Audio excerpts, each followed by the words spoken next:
Olá, eu sou o Carlos e aqui nós estudamos a Bíblia. Seja bem-vindo. Vamos retomar nosso estudo do Evangelho de João, capítulo 14. Vamos relembrar um pouquinho de contexto. Estamos estudando um dos 4 evangelhos, o Evangelho de João. Cada evangelho é uma biografia de Jesus Cristo. Esta foi escrita por João, um dos 12 apóstolos, era o mais jovem. Essa foi a biografia mais tardia a ser escrita. Ela foi escrita lá por volta do ano 90, quando João já era um velhinho. E é uma biografia talvez um pouco mais íntima, porque João ele era do ciclo mais íntimo de Jesus, aquele círculo mais próximo, e ele traz informações que os outros evangelhos não trazem. Provavelmente João já tinha contato com os outros evangelhos e escreveu então um texto que, ainda que retrate alguns dos mesmos eventos, traz um grau de detalhes maior em certos momentos, especialmente nos discursos, nas conversas de Jesus. E aqui nós estamos no meio de uma conversa dessa. Jesus está com seus discípulos lá no cenáculo, no local da ceia. Já foi anunciado a traição e Judas já partiu para colocar em andamento o plano perverso de entregar Jesus. E aí nós temos um momento no final do capítulo 13 que ele continua no capítulo 14. Vamos lembrar que a divisão em capítulos e versículos ela é meramente um recurso didático, ela não é sagrada, ela não é inspirada, no sentido de ser parte da Escritura, de a gente ter que entender assim, aqui encerrou alguma coisa e começa outra. Não, é apenas um recurso didático e, de fato, a conversa continua. Então eu vou retomar lá do 13, para a gente não perder a importância desse contexto, Lá no 13 a gente viu Simão Pedro perguntando a Jesus para onde é que ele ia. E ele falou, olha, Jesus respondeu que para onde ele ia, eles não podiam seguir agora, mas seguiriam mais tarde. E aí Pedro replicou que ele até mesmo daria vida por Jesus. E Jesus falou, você dará vida por mim? Asseguro que antes que o galo cante você me negará 3 vezes. Não se turbe o coração de vocês.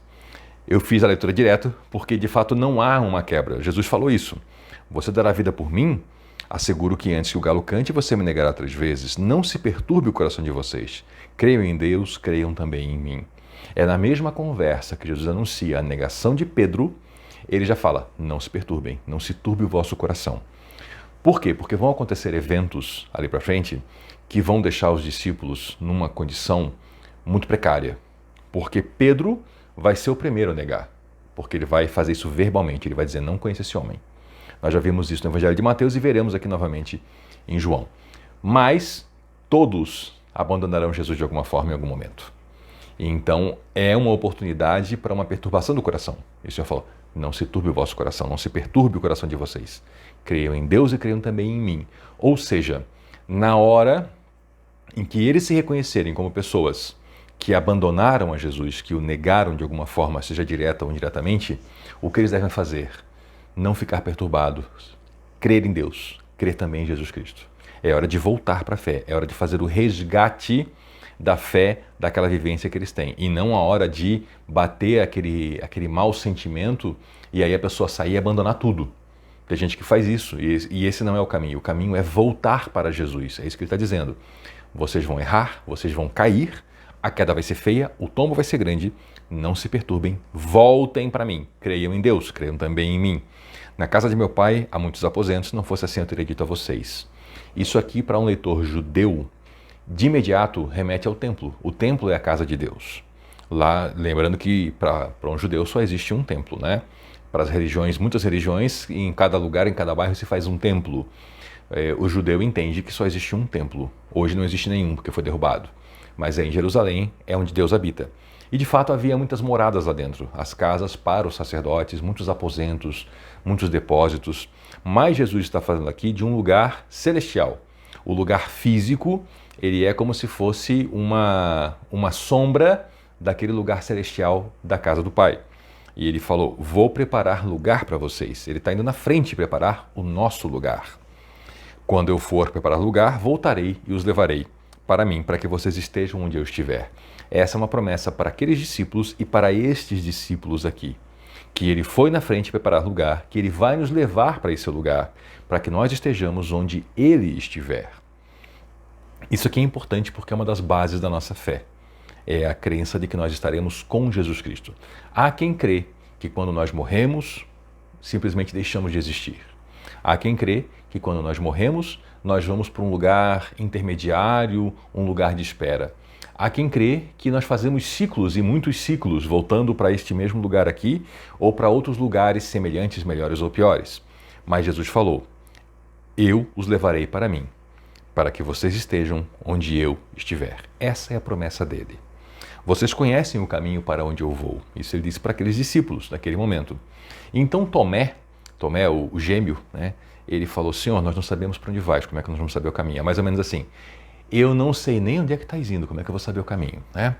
E aí Jesus respondeu uma frase que ela é um daqueles pontos centrais do Evangelho, daqueles pontos muito fortes, que é importante você até memorizar esse momento e memorizar esse conteúdo para a sua vida. Eu sou o caminho, a verdade e a vida. Jesus falou que ele é as três coisas. Vejam que a verdade não é um conceito, é uma pessoa. A verdade é Jesus Cristo. Ele é o próprio caminho. Você já ouviu falar que todos os caminhos levam a Deus? Está errado. Completamente errado. Só existe um caminho para Deus, que é Jesus Cristo. Essa ideia de que todos os caminhos levam a Deus é uma ideia não bíblica e até antibíblica. É uma ideia que pode levar você a se afastar do correto caminho de Jesus, achando que no final tudo bem. No final todo mundo esbarra em Deus, porque todos os caminhos levam para lá. Negativo. Jesus falou que ele é o caminho para o Pai. Não existe chegada no Pai sem ser por Jesus. E ele é a vida. Ninguém vem ao Pai a não ser por mim. Está expresso claramente. Ninguém vem ao Pai a não ser por mim. Então não há muitos caminhos, não há nem dois caminhos, há um só. É Jesus Cristo. Se vocês realmente me conhecessem, conheceriam também o meu Pai. Já agora vocês o conhecem e o têm visto. Aqui parece até um paradoxo, né? Se vocês me conhecessem, conheceriam o Pai, mas vocês já o conhecem porque eu tenho visto. Ele está afirmando, na verdade, que eles não estão percebendo o que eles já têm. Eles já conhecem o Pai, eles já têm o Pai com eles, mas eles ainda não perceberam, porque ainda não olharam corretamente, não estão prestando atenção ao que eles estão fazendo. E aí Filipe então falou: Senhor, mostra-nos o Pai, isso nos basta. O que ele pede aqui parece ser uma teofania, uma manifestação do poder de Deus, da glória de Deus. Assim como Moisés viu, e assim como 3 discípulos viram no monte, ele espera também: olha, Senhor, faz isso, mostra-nos o Pai e é o suficiente. A gente só quer ver Deus, não precisa mais nada, aí tá bom. E aí o Senhor falou: Filipe, você não me conhece mesmo depois de eu ter estado com você por tanto tempo? Quem me vê, vê o Pai. Como você pode dizer, mostra-nos o Pai? Então ele está aqui retomando o que ele falou antes da pergunta de Filipe, antes da intervenção de Filipe, dizendo: olha, quem me vê, vê o Pai. O Pai está em mim, eu e o Pai somos um. Né? Ele está falando aqui: você não crê que eu estou no Pai e que o Pai está em mim? Então essa é que é uma chave de entendimento, né, da natureza de Jesus Cristo. Jesus Cristo e o Pai, eles são um. Um está no outro. As palavras que eu digo não são apenas minhas. Ao contrário, o Pai que vive em mim está realizando sua obra. Então Jesus está mostrando que o que ele está dizendo, o que ele está afirmando, vem do Pai, e a comprovação também disso é porque a obra do Pai é realizada enquanto Jesus ensina, cura, enfim, realiza os seus atos pela terra. Então isso também certifica a vinda do Pai. Se você voltar um pouco nos nossos vídeos e for olhar o capítulo 9 do Evangelho de João, onde existe a cura de um cego de nascença, você vai perceber isso, que lá existe muito conteúdo sobre a realização das coisas de Deus por meio de Jesus Cristo. A obra de Deus é crer naquele que ele enviou. Então Jesus estava realizando essa obra e o próprio Pai estava realizando por meio de Jesus Cristo. Creiam em mim quando eu digo que estou no Pai e que o Pai está em mim, ou pelo menos creiam por causa das mesmas obras. Então ele falou que eles devem crer quando ele fala. E se isso não for o suficiente, porque eles estão com Jesus há muito tempo já, eles já viram o que Jesus tem para fazer e tem feito, então se isso não for o suficiente para crer, então eles deveriam crer pelo menos, porque eles reconheceriam nas obras de Jesus as mesmas obras que o Pai vinha realizando na história. Então isso bastaria para que eles entendessem essa natureza de Jesus Cristo no Pai e do Pai em Jesus Cristo. Digo a verdade, aquele que crê em mim fará também as obras que tenho realizado. Fará coisas ainda maiores do que estas, porque eu estou indo para o Pai. E aqui muita gente se pergunta: mas como assim os discípulos fizeram coisas maiores do que Jesus? Porque nós muitas vezes pensamos obras como sendo, por exemplo, um milagre. Ai, cadê esses muitos milagres dos discípulos, super milagres? Jesus já falou anteriormente que a obra que se deseja que as pessoas façam e a obra de Deus no mundo é crer naquele que Deus enviou. Então, qual é a obra que os discípulos farão ainda maior? Farão muito mais gente crer naquele que ele enviou. Nós vamos ver lá no livro de Atos dos Apóstolos que na primeira pregação, 3.000 pessoas se juntam aos discípulos. Os discípulos, que até aquele momento eram 500 pessoas mais ou menos, na primeira pregação que eles fazem, o número já se acrescentam mais 3.000 pessoas.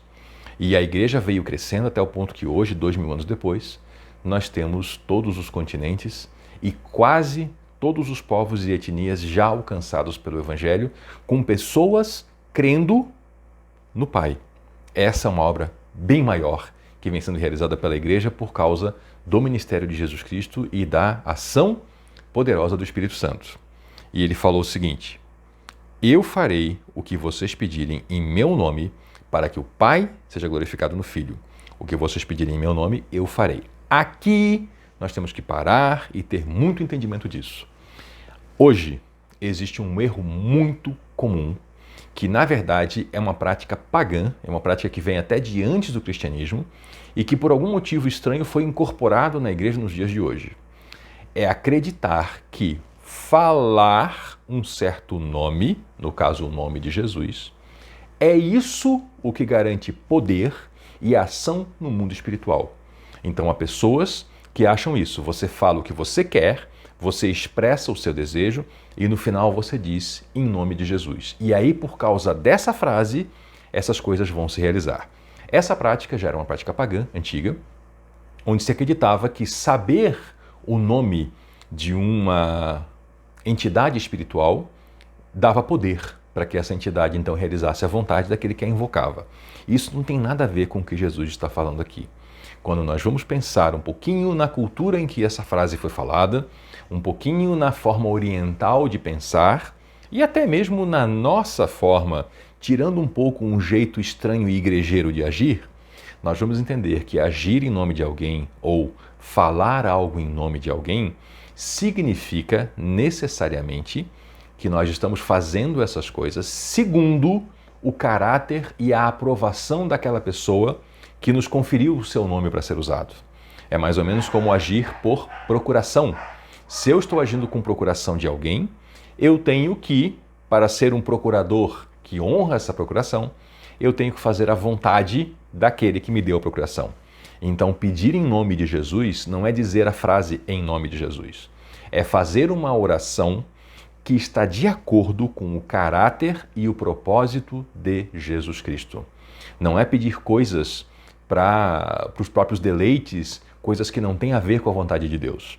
Nós vamos ler lá na frente no Novo Testamento a expressão, a explicação: vocês pedem e nada recebem, porque pedem mal para gastar com os próprios deleites. O pedido não está de acordo com o jeito, a personalidade, o caráter de Jesus Cristo. Ainda que aqueles cristãos dissessem no finalzinho essa expressão em nome de Jesus. Alguns dizem em nome do Pai, do Filho e do Espírito Santo. Nada de errado com isso. O que está errado é acreditar que falar isso é o que confere poder na oração. O que confere poder na oração é uma conexão, uma relação com Deus, e aí então a pessoa pede coisas para Deus que tem a ver com o caráter, com o modo, com o jeito de Jesus Cristo. Houve até um poema escrito por um sábio do passado, em que ele expressava a sua vontade que Deus, dentro dele, operasse de maneira a eliminar, a tirar do foco dele todos os desejos que não fossem os próprios desejos de Deus. Essa pessoa queria viver, queria ter as vontades, somente aquelas que atendessem à vontade de Deus. E isso é esse ensino de Jesus. Peçam ao Pai em meu nome, peçam conforme o meu jeito, o meu caráter, a minha vontade, e eu atenderei. Não existe sentido para o ser humano estar em Jesus Cristo se ele ao mesmo tempo tenta estar desconectado de Jesus e pedir coisas que são opostas ao caráter e à vontade de Cristo. Então é muito importante essa compreensão para que a gente saiba, quando a gente está orando, o que a gente está pedindo. Mas não se preocupe, com certeza eu e você oramos errado, sem dúvida alguma. A Bíblia diz isso. Nós não sabemos orar como convém, mas o Espírito Santo, Ele mesmo intercede por nós diante do Pai com sons que são impossíveis ao ser humano expressar. Então, fique tranquilo. Mas, ao mesmo tempo que você deve ficar tranquilo, você deve ter conhecimento de como você deve orar. Deve orar conforme o caráter e o jeito de Jesus. E isso significa que a sua vida deve ser também uma vida desse jeito. E aí, então, você vai saber que será atendido. Muito obrigado por nos acompanhar até aqui. Tem sido um prazer interagir com vocês. Obrigado pelos comentários também, pelas interações. Ajude, deixe o seu joinha, se inscreva no canal, ative o sininho, senão você não recebe notificação. Compartilhe, deixe também aqui a sua experiência. Nos comentários, algumas pessoas têm comentado diretamente comigo, gente que tem acesso, usa mensagens diretas para me falar um pouco sobre as suas experiências. Muito obrigado a você também, que manda diretamente a mim as suas mensagens e com isso tem ajudado também. Muito obrigado mais uma vez. Até a próxima. Eu sou o Carlos e aqui nós estudamos a Bíblia. Até lá.